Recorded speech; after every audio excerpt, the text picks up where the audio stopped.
Iowa's biggest rivalry, the Cyclones, the Hawkeyes. This is Eye on the Hawks, the Cy-Hawk Game Special.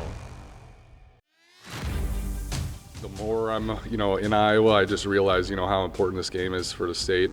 Cade McNamara earning his honorary Iowan stripes every year and a chance to finish his short Hawkeye career undefeated against the Cyclones. Welcome to this Cy-Hawk special edition of Eye on the Hawks. I'm Owen Sebring, joined by another honorary Iowan and an honorary part of the Iowa's News Now team with how much time he spent at the desk. Former Hawkeye wide receiver Matt Vandenberg. Matt, we always appreciate you being here with us. Before we get to anything else, just tell us when you had that Cade McNamara moment, when a wide receiver out of Brandon, South Dakota realized that this rivalry meant to the state of Iowa.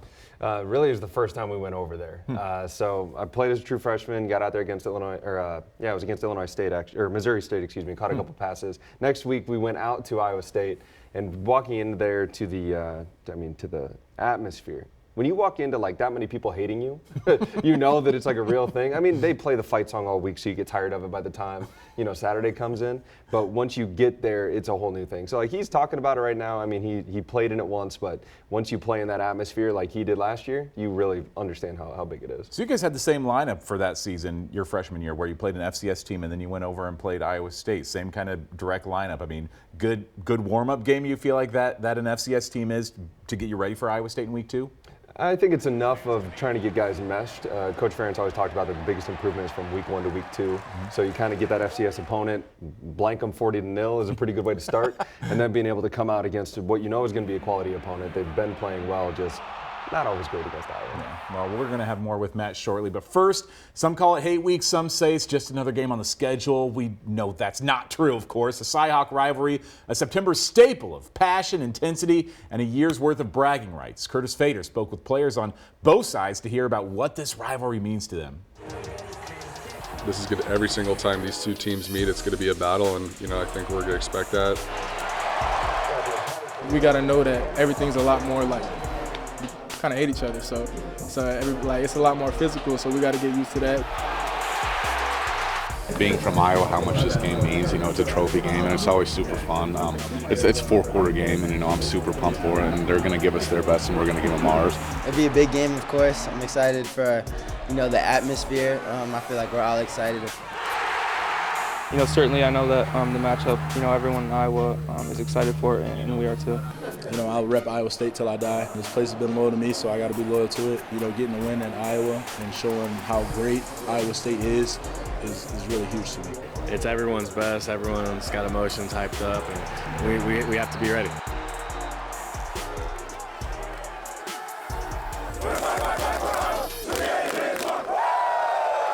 This Saturday is the 71st meeting between the Hawkeyes and Cyclones. Iowa holds the all-time record with 47 wins to Iowa State's 23. Iowa's won 7 of the last 8, including last year's 7-point win in Ames. But ISU won the last matchup inside of Kinnick Stadium in 2022. Hunter Deckers led a 21-play, 99-yard drive halfway through the fourth quarter, gave Iowa State a 10-7 lead. They never gave up. That was their 5th win at Kinnick during Coach Ferentz's tenure at Iowa City. Bringing it back over to our guest, Matt Vandenberg. We're going to talk X's and O's in just a little bit. But first, you lived this rivalry for 5 years. Your wife is down on the field whenever they're playing at Kinnick Stadium. What's your favorite Cy-Hawk moment from your time playing in the rivalry? Every time we played them. Outside of 2014, we went 4-1 against them. Okay. But my last 2 years, so 2015 going over there and winning a very close football game, but that was my best game at that time. And then my 5th year, we won 42-3 at home. I proposed to Laura immediately after. Is that right? Yeah, it's kind of went viral a little bit. I actually had the camera guy follow me out there. Okay. And that was my best game. I went 9 for 127 touchdown. But it was and it was a big time team win, 42-3. Kind of seemed like the perfect time. It was under the lights in Kinnick, and put her in a position where she can't say no. I mean, that's the biggest thing. She can say no to me later, but in that moment, she's going to say yes. What if you'd lost? Would you have still proposed? The glory of that is I don't have to answer that because we won. No question is asked in retrospect.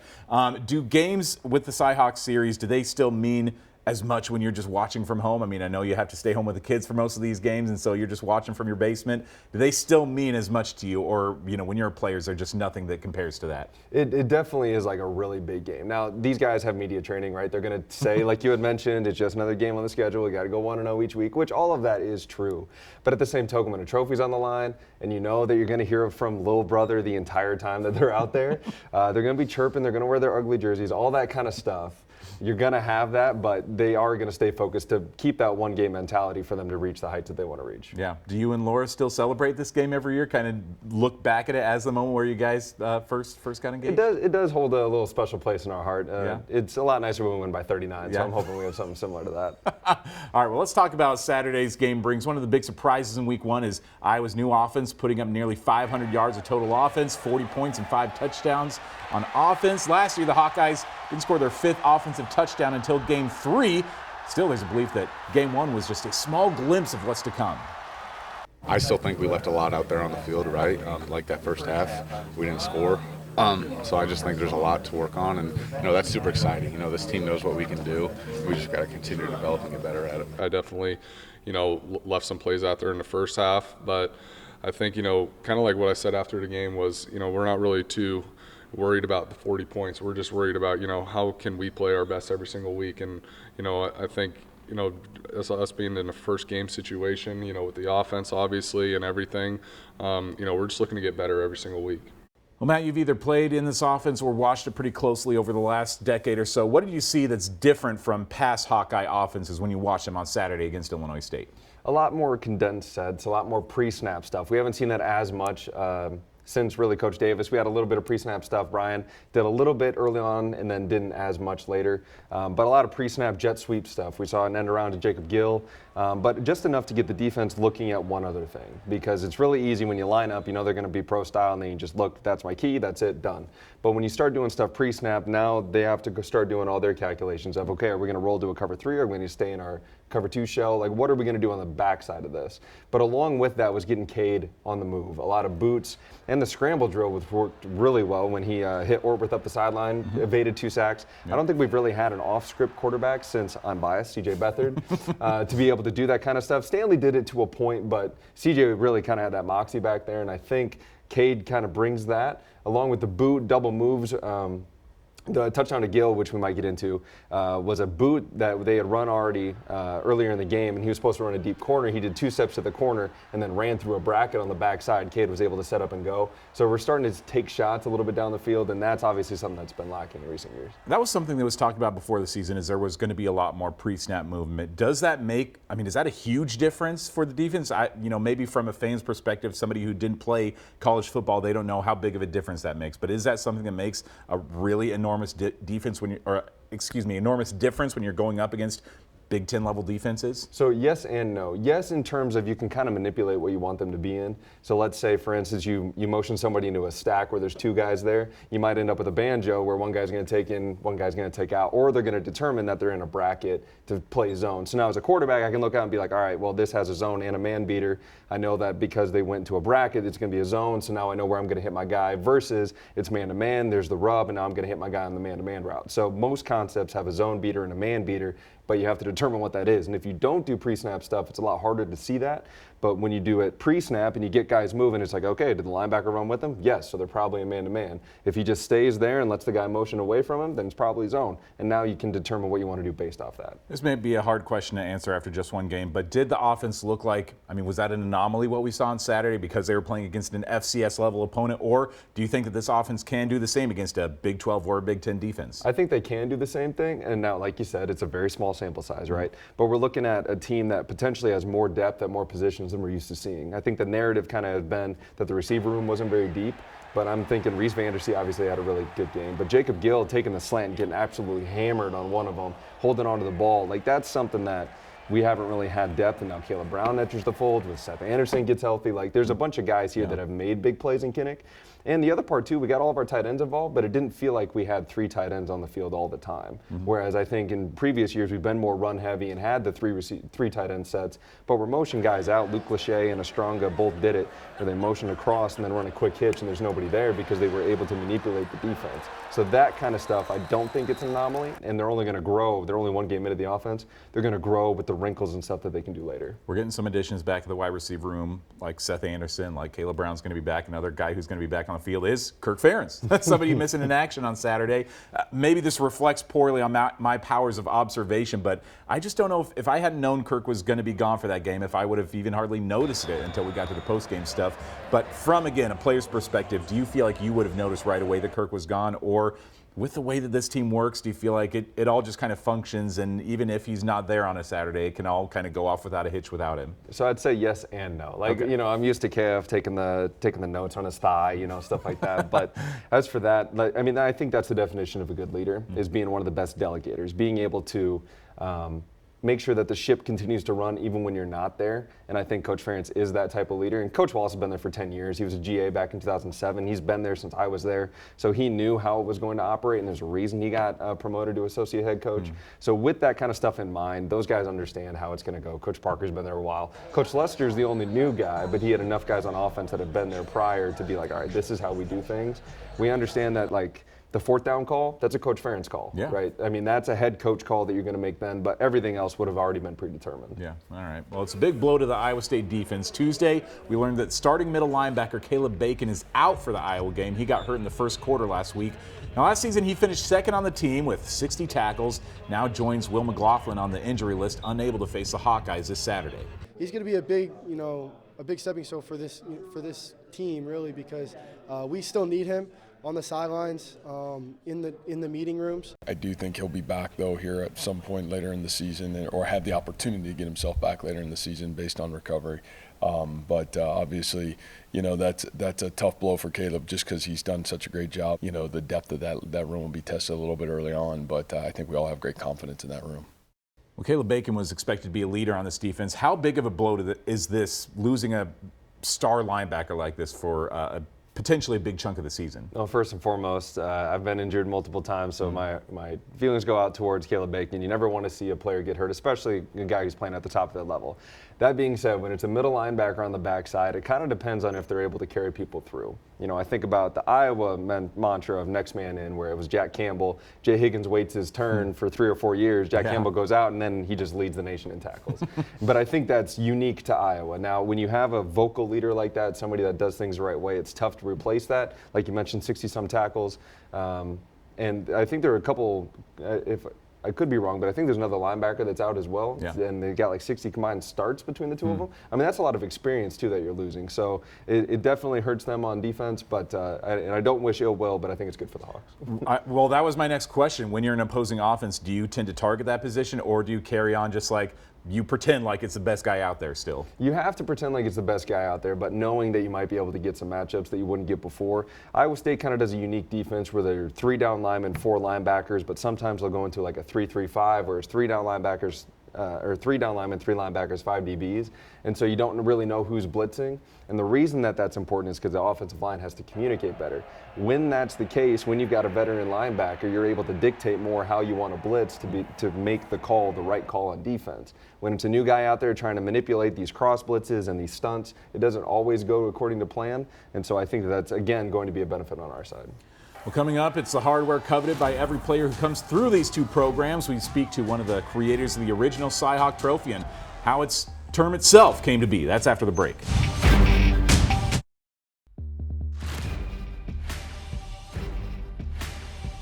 This is the object of affection that the Hawkeyes and Cyclones will be playing for in Iowa City, but it is not the original Cy-Hawk Trophy.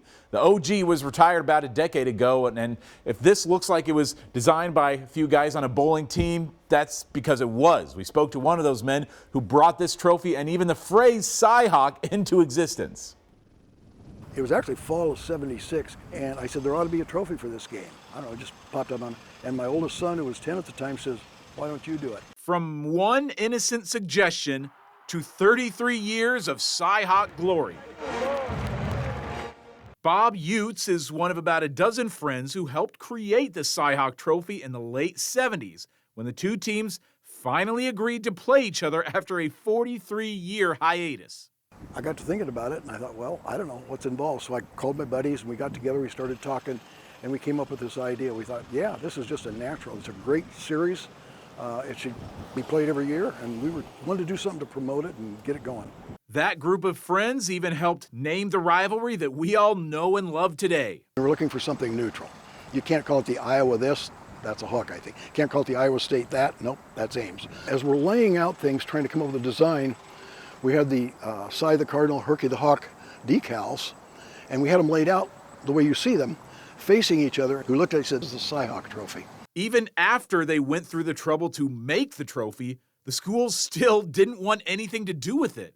And we thought, great, here's this trophy, and it never occurred to us, what do you do with it now that you've got it? How do you make this official? It was June. We still didn't know how we were going to get this promoted, and picked up the paper and saw a little article. Governor Bob Ray, a very popular governor, had a daughter at Iowa and a daughter at Iowa State. He was going to go to the game. He was going to sit on one side, one half, the other side, the other half, and we thought, perfect. We managed to get an appointment to see him. He asked us a few questions, thought about it for a day or two, came back and said, yeah, he would be willing to present it. At that point, it was in. When they brought the series back in 1977, the two schools only signed on to play for 6 years. Utes said that he and his friends hoped the trophy would keep the series going. Outside of the COVID-impacted season of 2020, Iowa and Iowa State have played each other every year since. Well, back to this year's game, Iowa State's offense maybe didn't quite meet the hype when they only beat North Dakota 21-3, but a pair of talented Cyclone wideouts, Jalen Knoll and Jaden Higgins, combined for 13 catches, 210 yards, both scored a touchdown, and both are a major part of the Cyclones' offensive attack moving forward. We've been prepping for their secondary, their defense as a whole. Like I said before, they're a really good defense. They know what they need to do. They're really good in the details, and we just have to be very specific in our details to succeed. Now, Matt, I hope I'm not presuming too much by thinking that you at least keep some tabs on what's happening week by week over there in Ames. As a wide receiver, what do you see out of those two guys who are such big pass catchers for the Cyclones? It's so interesting to me that Iowa State always finds these receivers that are like 6'8" and can run and size like. But these two guys, first play of the game, they go 55 yards deep or something like that. Jalen Knoll makes an incredible catch between two defenders. It's hard to miss that. And then they end up going for a touchdown the very next play. I believe it was to Jaden Higgins on the far side. Yep. There was even a one-handed catch that got called back. They were going right to left on TV. Got called back, I think, an illegal man downfield or something like that. So the fact that they're able to do that kind of stuff, I think it kind of shows that they're willing to trust Rocco Becht a little more in pushing the ball down the field, which we haven't really seen. We see a lot of outbreaking routes and stuff. I think about Castro's pick 6 last year. It was an outbreaking route. He read it, boom, get 6. But I think they're willing to take more risks. He was 20 of 26 throwing the ball, so they're putting him in good positions. But also when you got guys like that are making plays in double coverage, it makes Rocco's job a lot easier. I did not presume too much. You sure do keep an eye on those guys over names. You know what's happening over there. Well, the Hawkeyes, they too had a pair of wide receivers performing pretty well. Northwestern transfer Jacob Gill, true freshman Reese Vanderzee. What do you see out of them that put them in a position that they were able to start in their first games as Hawkeyes? Well, Reese Vanderzee has the prototypical size. Like I just talked about, Iowa State always finds them. We really haven't had a 6'4", 200 kid for a while, and for him to be a true freshman, and I'm pretty sure that that turf tape makes his arms look even longer. But his catch radius seemed to be great. They said he catches everything in practice. I think he caught all 5 of his targets, even one that I don't think went to him, the one where Cade's throwing back and he just rebounds it out of the air. So I thought he did a lot of really good things, and the stuff that I noticed, he did well blocking downfield too. I mean, that's something that kind of gets overlooked when you're looking at receiver because it doesn't go in the stat sheet, but he did well. Jacob Gill, obviously, with the big touchdown. Like I said earlier, he had the slant where he got knocked, and then he had the run around the end. So I think although we don't have the prototypical size like an Iowa State does, I think Lester's doing a good job in putting them in positions to be successful. This seems like it's going to lead to so much more success for Iowa. I mean, last year there was just nothing happening at wide receiver for the Hawkeyes. And this year, I mean, we get 3 touchdowns from the wide receiver room in week 1. Is this going to be maybe the biggest difference we see in the Iowa offense this year? Absolutely. And not only that, but having the depth at tight end still between Ortworth, Ostrenga, and Lachey. And then you still have the stable of running backs with Williams, Moulton, and Johnson. So now we're starting to really see how all these pieces can be put together. Not that the transfer portal has always been huge in Iowa's way of doing things, but between getting Gill and Bowie as well, and then you got McNamara and Sullivan. So, I mean, we're starting to get a few guys in that are really adding to the depth and making sure that we can go out there and play. Well, after the break, we go one-on-one with two of Iowa's captains, two men who will be at midfield on Saturday for their final Cy-Hawk game, two men playing on Sundays by this time next year. An exclusive with Luke and Jay coming up.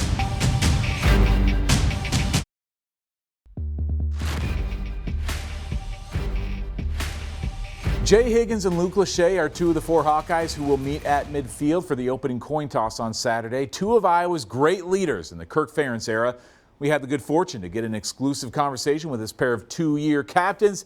Here's that convo from the Iowa practice facility. It's Cy-Hawk week, and we're sitting down with two team captains for this year's Iowa Hawkeye team, Jay Higgins and Luke Lachey. First off, guys, I know you're repeat captains. You were in the same spot last year. How much did it mean to you both to be able to be named captain again for this year's Hawkeye team? Yeah, it's pretty cool. I mean, we're voted by our teammates, and so obviously I think that's the most important thing. And we're actually voted by the other leaders on the team. So obviously you don't have like those freshmen who don't really know your body of work. You have guys that, you know, were here in the off season, here throughout your career here at Iowa. So I feel like it speaks to how important it is being voted captain. Mm-hmm. I know the company line is that every game means the same. We prepare for every game the same. And I know that you guys are preparing this week just like you would for any other game. But having been in the program for as long as both of you have, what does the Cy-Hawk game mean to this team, and how special is this week in the grand scheme of things for you? Yeah, Coach Ferentz talks about it a lot, just it being important for Iowa as an entire state. Anytime where you can have two major programs play each other in the same state, it's good for Iowa football. And obviously it's a big game to us. It's going to be a big game to them. Neither of you grew up in Iowa, but you grew up in Big Ten country. You're both Midwest boys. What was your first introduction to this game? You know, your first Cy-Hawk experience? For me, it was 2021, going to Iowa State and playing there. You know, you don't really know too much about it before you're really into it. And me being from Columbus, you see how big of a game, the game Ohio State and Michigan is. So you get that kind of feeling with this one, and I'm super excited to be a part of it again. Luke, you grew up around one of the biggest rivalries in American sports in Ohio State and Michigan. I won't ask how this compares to that rivalry because I know it doesn't, but in what way is this maybe similar? Are there similarities you see between Iowa State and Ohio State, Michigan? I mean, to me, I feel like it's just as big being a part of the Iowa and Iowa State one. It's big for the state. Everyone in the state is going to be locked in on this game, I feel like, on Saturday. And I know all the kids in schools right now are going to be donning their black and gold or their Iowa State colors. Probably not talking to each other. So it's really important, and I feel like it'll be a great. How much does this game mean in your schedule? How big of a test is this going to be for you to know, like, boy, this is a Power 4 opponent that we're playing. This is going to be a big litmus test for what the rest of the season might look like. Obviously, we're working with a talented offense. Their program knows us well. They know our defense in and out. And so it's really up to us to go out there and compete. But we definitely know we're going to have our hands full. Freshman All-American running back returning, and if he's healthy or not, we'll be ready. But yeah, definitely have their place that they can hurt us with, and their players as well. Yeah, got a lot of respect for their defense as well. They're more of a unique defense. We don't really see much of what they run all year long. More of like a 3-3-5 look. It's really just making sure our eyes are in the right spots and coming off the ball and hitting. Sounds good. Boys, thank you so much. We're looking forward to this Saturday. Yes, sir. Thank you. Now you can watch that full conversation with Luke and Jay on the Iowa's News Now YouTube page, along with highlights from Saturday's shutout win over Illinois State. That was their first shutout to open a season since 2005, and they got a lot of praise even from the boys in Ames. New offensive coordinator Taylor Mauser had laudatory things to say about Phil Parker's unit. Those guys all do such a good job of being able to play off of each other, and they know exactly where everybody is in the defense, and they're just a very disciplined, very sound, very tough, very well coached, defense. Those guys challenge every inch of the football field, and their discipline and makes it really, really tough. Matt, from what you saw on Saturday, has this Iowa defense gotten even better than where they were a year ago, if that was even possible? Absolutely. And Really? two, you can tell the lack of enthusiasm that offensive coordinator just talked about Iowa's defense. I wouldn't want to face them either. But yeah, I mean, you think about Aaron Graves. I think he only had 3 sacks all last season. Yeah. He's an interior defensive lineman getting 3 sacks. That just doesn't happen. Again, FCS opponent, I get it.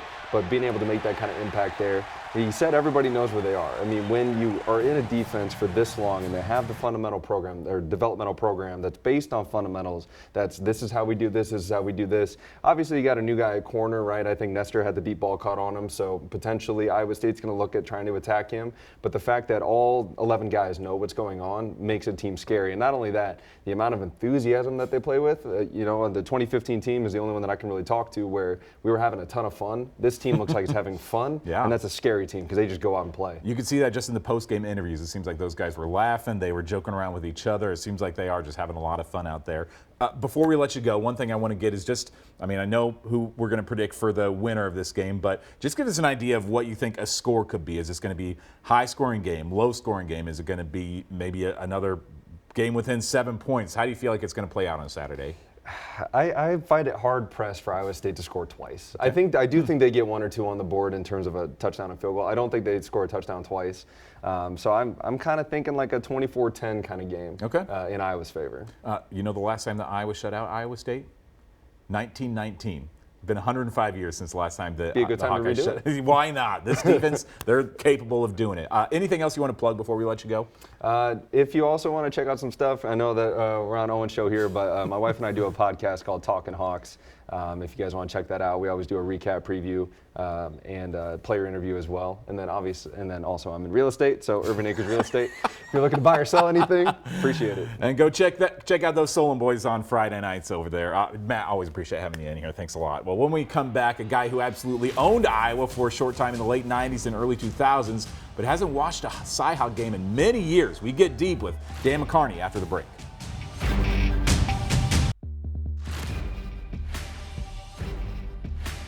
There are not a lot of people that know both sides of the Cy-Hawk game better than Dan McCarney. The Iowa City native was a former Hawkeye player and assistant coach before taking over a Cyclone program and turning the tables on his alma mater, leading ISU to their longest win streak ever over Iowa. Coach McCarney was back in Iowa for a Fry Fest panel on Hayden Fry's legacy, and former Iowa Sports Information Director Phil Hattie shared some perspective on how the future Cyclone coach viewed the Cardinal and Gold during his Hawkeye coaching days. You know, a lot of people don't realize it, but Dan McCarney, you know our big rivalry, Iowa State, hardly ever lost to Iowa State. He got so fired up, I'm talking about Dan, when we played Iowa State. He'd be up and down the halls all week, and I'm sure he remembers saying, okay, guys, it's Cloney week. It's Cloney week. We got to go after him. And that's why we never lost, and that's another reason when he was at another school just west of us, why it was very hard for us to beat him when he was at Iowa State. Now, our Mitch Fick was the moderator for that panel, and he got some extra time to talk to Coach McCarney afterwards to hear about his memories of the rivalry on both sides and why he says that he's already been to his last Cy-Hawk game. Well, few people know both sides of the Cy-Hawk series like you do, but people might forget you never played in the Cy-Hawk game. It was that half-century hiatus.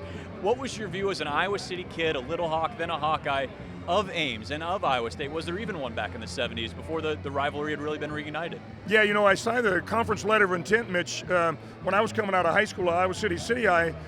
When Johnny Majors and Jackie Sherrill recruited me, I came within inches of going to Iowa State. They were having more success. They did a phenomenal job of recruiting. Those are two of the best coaches and recruiters in the history of college football, Johnny Majors, Jackie Sherrill.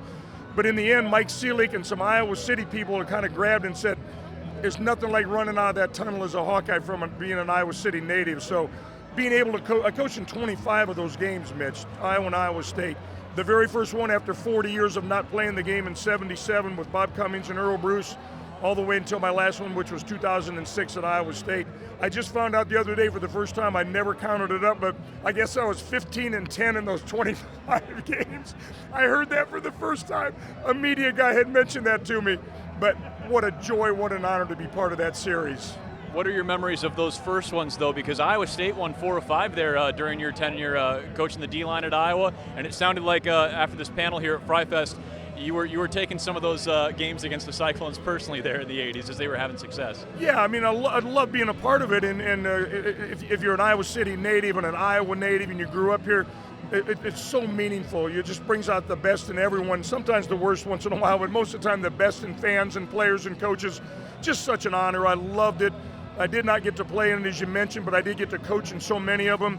We did lose 3 times to Donnie Duncan when we were here with Hayden Fry.